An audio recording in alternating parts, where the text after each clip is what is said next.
আপনারা দেখছেন news plus, সাথে আছি আমি মফিজুর রহমান শাহরুখ। আসলে এই শিল্প কারখানায় কেমিক্যাল যুক্ত বর্জ্যে বাড়ছে জনদুর্ভোগ। তুরাগ নদীতে অনিয়ন্ত্রিত বালু উত্তোলনে হুমকিতে নদীর স্বাভাবিক প্রবাহ।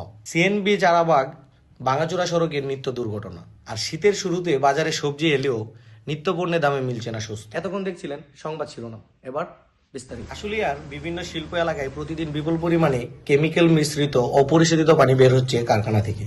বর্ষা মৌসুমে এই পানি উপচে পড়ে ঢুকে যায় বসতঘরে। এতে স্বাভাবিক জীবনযাত্রা ব্যাহত হচ্ছে স্থানীয়দের। একাধিকবার অভিযোগ জানানো হলেও কার্যকর কোনো ব্যবস্থা নিতে দেখা যায়নি কর্তৃপক্ষকে। তুরাগ নদীতে প্রকাশ্যে চলছে বালু উত্তোলন। নদীর মাঝখানে ড্রেজার বসিয়ে প্রতিদিনই তোলা হচ্ছে বিপুল পরিমাণ বালু।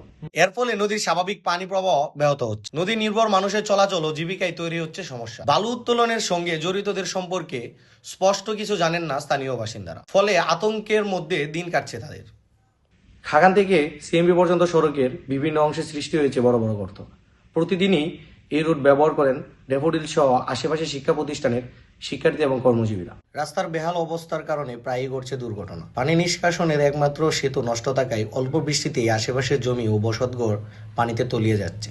শীত মৌসুম শুরু হয়, বাজারে উঠেছে নানা ধরনের সবজি। পর্যাপ্ত সরবরাহ থাকলেও দাম তুলনামূলক বেশি। বিশেষ করে শীতের সবজি, নতুন আলু, মাছ ও মাংসের দাম বাড়ায় বাড়তি চাপ পড়েছে সাধারণ মানুষের উপর। আজকের নিউজ ফ্ল্যাশ এখানেই শেষ করছি। আগামীতে দেখা হবে নতুন কোনো খবর নিয়ে। ততক্ষণ পর্যন্ত আমাদের সাথেই থাকুন।